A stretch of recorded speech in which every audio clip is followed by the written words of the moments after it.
Deep inside the desert, where no maps showed roads and no one asked questions, there was a facility that didn't have a real name. From the outside, it looked like a research center, quiet and cold, with antennas and steel walls. But underground, behind those walls, something was alive. People who worked there called it Specimen. They said it wasn't human. They said it was dangerous. But most of them never saw it with their own eyes. Helen did. She was a medical technician, hired to monitor biological recovery processes. That was the polite way they described pain. Her job wasn't to heal anyone, it was to keep the test subjects alive long enough for the next experiment. She tried not to think about it, tried to believe it was all for science. But that night, on January 11th, 2086, everything changed. The sirens started around midnight, sharp and cold. 2 guards came down the corridor pushing a heavy metal stretcher. The lights above flickered red as they shouted codes Helen didn't recognize. When the stretcher stopped in front of her, she froze. The thing lying there was covered in blood. Not red, but a dark, heavy shade. Almost black. Its skin was strange. Some parts thick like armor, others fragile like burned tissue. Its ribs were cracked open, and its breathing sounded like grinding metal. One guard spat on the floor. "It fell from orbit," he said, half laughing. Another failed one. "Hostile, probably." Helen didn't answer. She looked closer. The creature's wrists were locked in steel cuffs that hummed with electricity, small blue sparks dancing under the surface. It wasn't resisting. It wasn't even moving. Its head was turned to the side as if trying to hide from the light. Monsters don't hide, she thought. Monsters attack. Monsters fight. This one looked ashamed. The guards ordered her to stabilize the subject. That meant stitching it up, cleaning the wounds, keeping it breathing, but not too healthy. Just enough for the next test. She walked closer, gloves trembling, and reached out. "I'm going to touch you," she whispered, unsure why she was talking to it. The creature didn't react at first. Then, slowly, it turned its head toward her voice. For a second, she forgot to breathe, because when it looked at her, she saw eyes. Not alien, not mechanical, not animal. Eyes that looked back with fear, confusion, and something deeper. They were human. She stepped back, heartbeat pounding in her throat. "What is this thing?" she asked one of the guards, but he just shrugged. "Whatever it is, it's not one of us." He didn't notice that she couldn't look away. The eyes followed her movements, not with aggression, but with pleading, silent, and desperate. She knew that look. It was the same look soldiers had when the pain was too much, but they didn't want to beg. It was the look of someone who understood what was happening and couldn't stop it. Later, when they left the room, Helen stayed behind to monitor the subject's vitals. The screen showed erratic signals, heart rate too high, oxygen levels falling. She moved closer again, trying to keep her voice steady. "Can you understand me?" she asked softly. The eyelids fluttered, once, twice. That tiny movement was all the answer she needed. He could understand. That realization hit her like a weight. If he could understand, he could think. If he could think, he could feel. And if he could feel, then what they were doing wasn't science. It was cruelty. Her throat tightened. She wanted to step back, to call someone, to follow the rules. But the rules didn't fit anymore. The more she looked, the less he seemed like it. His breathing was heavy, uneven.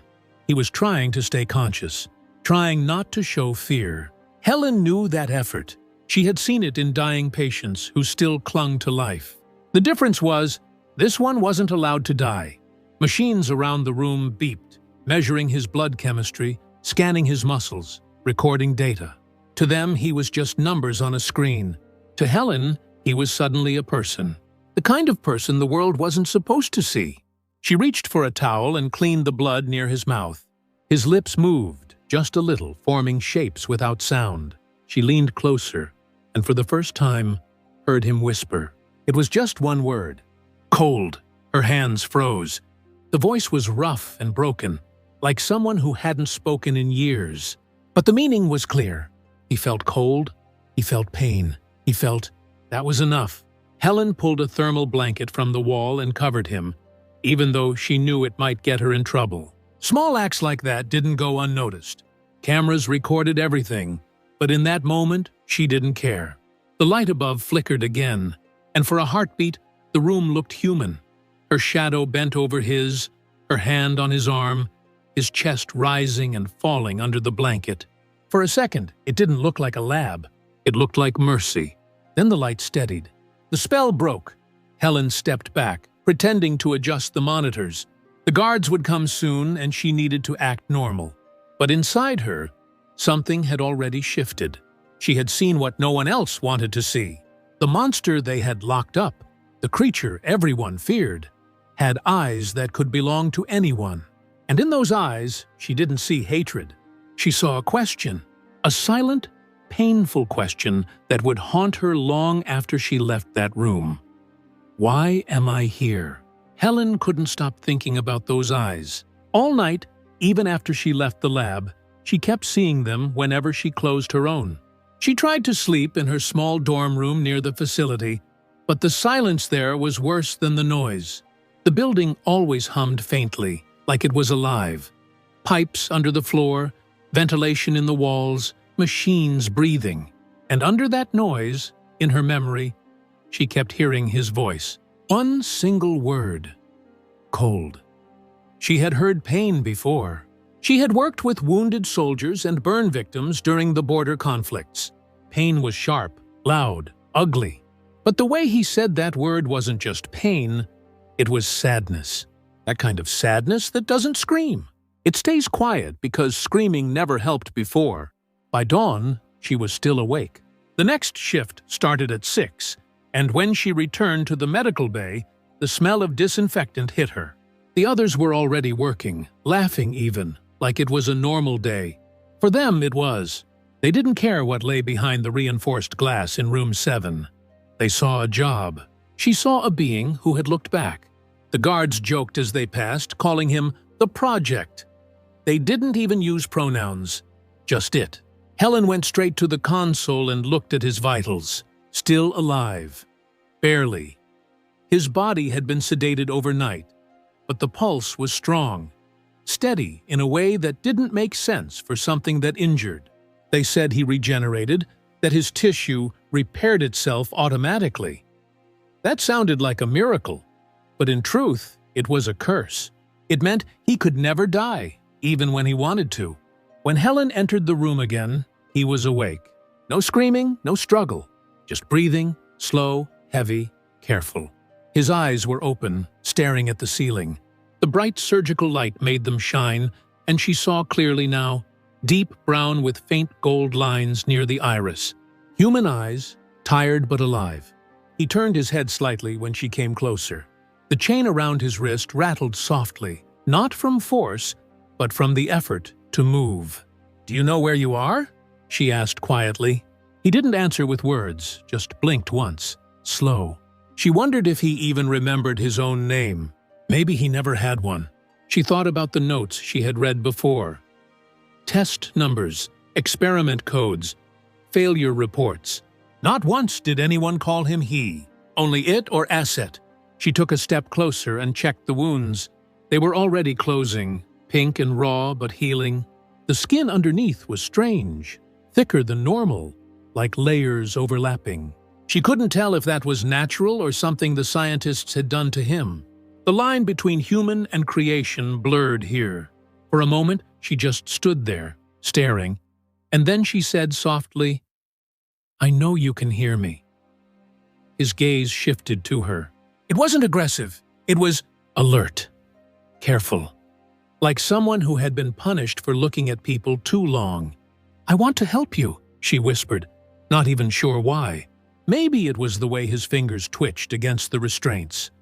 Not to break free, but like someone trying to remember what freedom felt like. "They'll come again," she continued, voice barely above a breath. "They'll hurt you. I don't know why, but I can't keep doing this." He blinked again, slow, heavy. That tiny reaction was all the answer she needed. He understood. That thought scared her and gave her courage at the same time. It meant she wasn't crazy. It meant this being, this supposed weapon, was awake inside his own body. When she looked into his eyes, she didn't see a monster. She saw someone trapped behind layers of muscle and steel, screaming silently for someone to notice. She wondered if maybe he once looked like a normal person before whatever they did to him. Maybe he had a face, a family, a past. She would never know unless she asked. But asking could get her fired, arrested, or worse. There were cameras watching every angle. She pretended to check his heart rate, holding the scanner above his chest. "If you can understand me, blink twice," she said softly. He hesitated, then did, twice. She swallowed hard, looking down so the camera wouldn't catch her reaction. That was it. Proof that he was conscious, aware, alive. Her pulse quickened. It wasn't fear anymore. It was anger. How many others had looked into those eyes and still called him a thing? She turned off the scanner and pretended to write something on her tablet. But she was really thinking fast. If he could think, he could feel pain. And if he could feel pain, every test they did here was torture. She remembered how his voice sounded. Dry, damaged, as if every word cut his throat. No one deserved that. Not human, not alien, not anything alive. The door hissed open behind her. It was the chief of security. "How's our guest?" he asked, smirking. Still pretending to be human? Helen didn't look up. "Vitals are stable," she said, coldly professional. "He's not a threat." The man laughed. "Not yet, but they always think before they strike." When he left, she exhaled, hands shaking slightly. She looked back at the creature. No, the man, and saw him still watching her. No rage, no hate, only confusion, and something that looked too much like hope. That moment made everything real. Whatever he was, however he came here, those eyes told her the truth no report could hide. There was still someone inside, someone worth saving, and Helen knew then that the line between her and the so-called monster was thinner than anyone wanted to admit. The plan didn't come to her all at once. It started as a small thought, a whisper in her mind saying, "Get him out." But the more she tried to ignore it, the louder it became. By the third night, Helen could barely function. Every time she saw the guards drag in another wounded creature, every time she heard the electric hum of the restraints, she felt sick. She wasn't supposed to care. The system trained people not to. But something about him, about those human eyes, had broken that wall inside her. She knew if she waited any longer, he wouldn't survive another round of tests. They had a schedule. Every 72 hours, the subject was reopened, examined, and forced to regenerate again. That word, regenerate, sounded impressive in reports, but it was just another way of saying, torture him until he heals. On the night she decided to act, the air outside was filled with a sandstorm, which meant communication signals would be weak. That was her only chance. She spent the afternoon pretending to follow her normal duties, updating charts, checking equipment, watching patterns. The guards were predictable. Every night at 2 in the morning, the corridor cameras went offline for 30 seconds during a software sync. 30 seconds. Not enough to run, but maybe enough to move. At midnight, she entered his room quietly. He was awake, always awake. The sedation never worked on him for long. "We're leaving," she said softly. He blinked once, confused. "Leaving," she repeated. "Tonight." His lips parted, as if trying to speak, but no sound came. His throat had healed, but his voice hadn't. She moved quickly to the restraints. They were coated locks, metal bands with electric sensors that tightened when tampered with. She had spent the past day memorizing the sequence technicians used to calibrate them. Her fingers shook as she pressed the small control pad on his wrist. 1 click, 2, a faint hiss, and the first cuff released. She froze, waiting. No alarms, she exhaled. "Don't move," she whispered, and went for the second cuff. It took longer. Her pulse pounded so hard it hurt. The moment it clicked open, he flinched. Not from pain, but disbelief. No one had ever freed him. She looked at him, her face close enough to see the small scars around his eyes. When I tell you to, follow me. Don't speak. Don't run. Just walk." He nodded slowly, his muscles trembling as he moved his arms for the first time without chains. He looked weaker than she imagined, his body powerful but unsteady, like it hadn't learned freedom yet. She found a gray disposal blanket and threw it over him to hide the glow of his skin. "You have to look dead," she said. "I'll mark you for disposal. The elevator will take us down to waist level. After that, there's a maintenance tunnel that leads out." He didn't respond, but his breathing steadied, as if trying to believe her. Helen moved to the control panel by the door and entered a false report. Specimen 07. Terminated. Transport to disposal unit authorized. The system beeped once. Approved. That single word nearly made her cry with relief. She pushed the stretcher into the hallway. No one questioned her. People in this place didn't like looking too closely at waste. The corridor was cold and bright, lined with thick glass walls that reflected her face over and over. The face of a woman about to betray everything she once believed in. Every sound felt too loud. The wheels of the stretcher, her own breathing, the faint hum of the machines around her. She reached the main checkpoint, where a security drone scanned the stretcher. Helen forced herself to speak calmly. "Biohazard, contaminated tissue, level 3 clearance." The drone hesitated, light flickering, then moved aside. "Proceed." She almost collapsed with relief. They entered the elevator. As the doors closed, she finally looked at him again. His eyes were open, staring at the ceiling. He looked exhausted but alive. "You're doing great," she whispered. "Almost there." He didn't answer. Maybe he didn't trust her yet. Maybe he was too afraid to believe. The elevator started to descend with a low metallic rumble. She leaned against the wall, adrenaline making her hands shake. She was really doing this. She was stealing government property, or what they considered property. If they caught her, she'd disappear like everyone else who broke protocol. But the thought didn't stop her, because she couldn't unsee what she saw in his eyes. When the elevator doors opened at the disposal level, a wave of hot metallic air hit her. The smell was awful. Burned flesh, disinfectant, chemicals. Huge metal chutes lined the walls, each marked with yellow warning symbols. This was where the failed experiments went. "Come on," she whispered, pulling the stretcher forward. He moved now, slow but steady.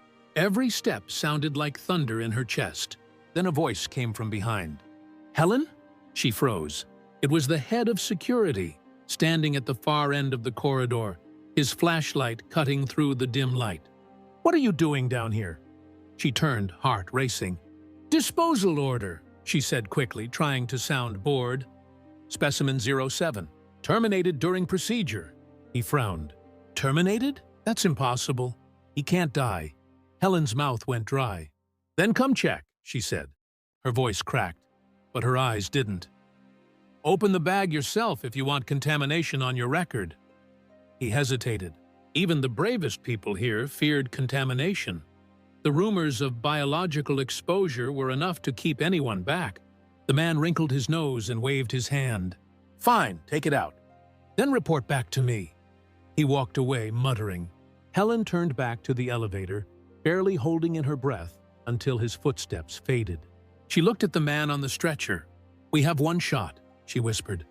"After this, we don't stop." His eyes met hers, and for the first time, she saw something new there. Not fear, not confusion, determination. The kind of strength that comes when someone has nothing left to lose. The elevator door to the surface bay blinked red, waiting for her code. She entered it, hands trembling, and the light turned green. As the door opened, she whispered to herself, "Please, God, let this work." And for the first time since she arrived at that place, Helen felt alive.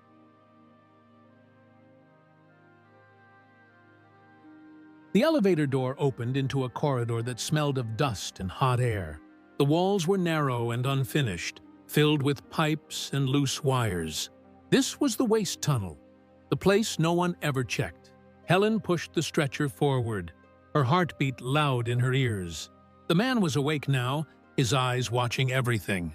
He didn't speak, just followed her movements like an animal who wanted to trust, but didn't know how.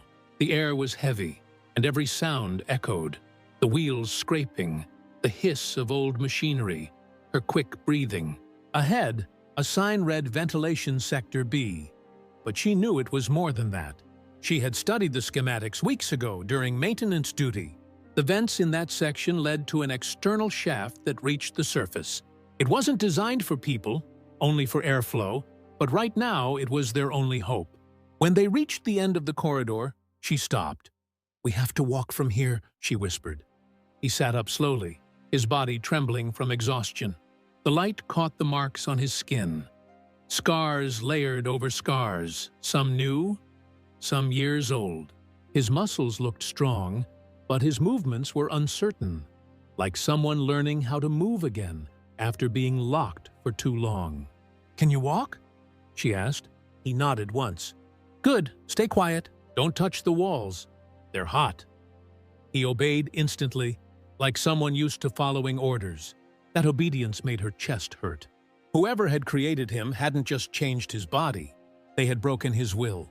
She wanted to tell him he didn't need to obey her, but there wasn't time. They walked through the tunnels, light flickering above them, each step echoing like thunder in the silence. The deeper they went, the warmer it became. Steam hissed through cracks in the pipes, filling the air with a metallic taste. Finally, they reached a heavy maintenance hatch marked External Pressure Gate. Helen entered a code she wasn't supposed to know. The panel beeped red twice, then turned green. The hatch creaked open, and a rush of hot wind hit them, carrying sand and the smell of the outside world. He stopped at the threshold, blinking against the light. For the first time, he saw the sky. It wasn't blue. It was orange, and filled with dust. But to him, it might as well have been heaven. He reached out, hand trembling, as if afraid it wasn't real. Helen watched in silence. He turned to her then, his expression confused. "Where is this?" he whispered, voice rough like stone against stone. "Earth," she said softly. "You're home." The word hung in the air between them. He looked down at his hands, at the scars, the veins that shimmered faintly beneath the skin, and shook his head. "Not home," he murmured. She didn't argue. Maybe he was right. Maybe Earth wasn't home for him. Not yet, but at least it wasn't a cage. They walked out together, the sandstorm wrapping around them like a living thing. Every step away from the facility felt impossible, like the ground could open and drag them back at any moment. But nothing happened. No alarms, no drones, just the wind. Helen felt her lungs burn as she breathed in real air for the first time in months. It was dirty, but it was free. They climbed a small hill of sand until the facility disappeared behind them, just a shadow swallowed by the storm. He stopped and turned to look at her. "Why?" he asked. The question was simple, but heavy. Why save him? Why risk everything for something she didn't even understand?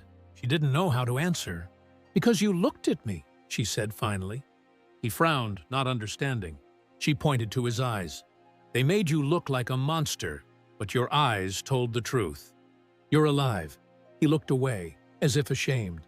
"They made me kill," he said quietly. "Made me hurt." The words came slow, like each one was pulled out of a wound. "That wasn't you," Helen said firmly. "That was them. They used you." He stared at her, eyes narrowing, trying to read if she meant it. Then something softened in his face, something almost human. "You risked your life," he said. "They'll come for you." "Maybe," she admitted, "but not tonight." The storm howled around them, erasing their footprints. Helen reached into her pocket and pulled out a small tracker device. She smashed it under her boot. "Now they can't follow us." He flinched at the sound, like sudden noises still scared him. She gave a small smile. "You're free now. Do you understand that?" He looked at her for a long moment, then said in that rough, broken voice, "No one is free." The sadness in his tone cut deep. Helen didn't argue. Freedom was something he would have to learn. Maybe the hardest lesson of all. They walked until their legs trembled, until the sandstorm began to fade. When the sky finally cleared, a pale dawn broke over the horizon, painting the world in gold. Helen stopped and turned toward him. "You need a name," she said. He frowned. "They never gave me one," he answered. "Then you'll choose?" she said. "Everyone deserves that." He looked down, thinking. After a long silence, he whispered, "Elias." The name felt foreign, but true, like a forgotten word finally remembered. Helen smiled. "Elias," she repeated, testing the sound. "It suits you." He blinked, the faintest trace of emotion passing through his face. Something fragile, almost a smile. For the first time, she saw what he could have been before the experiments, before the pain, and she realized that saving him wasn't just about mercy, it was about redemption. Not only his, but hers too. They stood together in the morning light, two survivors in a broken world. One born human, the other made to forget what that meant. But now, both breathing the same air, both marked by the same truth, that even in the darkest places, humanity could survive, hidden behind a pair of eyes that refused to die.